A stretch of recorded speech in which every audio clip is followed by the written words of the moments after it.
लोकसभा चुनाव से पहले बीजेपी की टेंशन बढ़ गई है। दरअसल CSDS लोक नीति द्वारा एक सर्वे किया गया है, जिसमें लोगों से पूछा गया कि वो किस मुद्दे पर इस बार के लोकसभा चुनाव में वोट डालेंगे। इस सर्वे में बेरोजगारी और महंगाई जैसे मुद्दों ने बीजेपी के लिए मुश्किलें खड़ी कर दी हैं।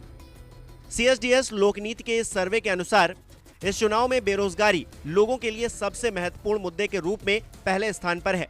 इसके बाद महंगाई का मुद्दा है।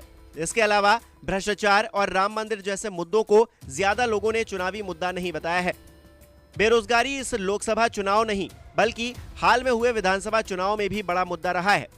अब इस लोकसभा चुनाव में ये मुद्दा और तेजी से पकड़ रहा है, जिसका सबसे बड़ा कारण ये है कि बेरोजगारी से जूझता भारत का युवा वोटर इससे काफी प्रभावित है। हाल ही में अंतर्राष्ट्रीय श्रम संगठन की एक रिपोर्ट में कहा गया था कि 2022 में कुल बेरोजगार आबादी में बेरोजगार युवाओं की हिस्सेदारी 82.9% है। इस सर्वे के अनुसार लगभग 60% को लगता है कि पिछले 5 सालों में नौकरी पाना पहले की तुलना में ज्यादा कठिन हो गया है। केवल 12% ने कहा है कि उन्हें इस समय नौकरी पाना आसान लगता है। किसान का मुद्दा पक्ष और विपक्ष दोनों के लिए एक प्रमुख मुद्दा है। जहां केंद्र की मोदी सरकार दावा कर रही है कि हमारे 10 सालों के कार्यकाल में ज्यादा विकास हुआ है, तो वहीं विपक्ष इन दावों पर सवाल खड़ा कर रहा है।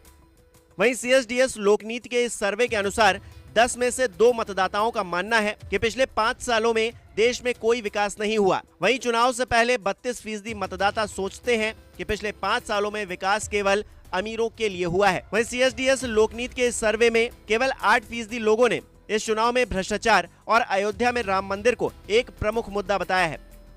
इसमें से ज्यादा लोगों का मानना है कि मोदी सरकार के पिछले 5 सालों में भ्रष्टाचार में वृद्धि हुई है। न्यूनतम समर्थन मूल्य की गारंटी को लेकर किसानों के विरोध जैसे मुद्दों ने भी मोदी सरकार की टेंशन बढ़ा दी है। CSDS लोकनीति के इस सर्वे के अनुसार 63% किसानों ने कहा है कि किसानों के विरोध प्रदर्शन की मांगे वास्तविक हैं, जबकि केवल 11% ने आंदोलन को साजिश बताया है।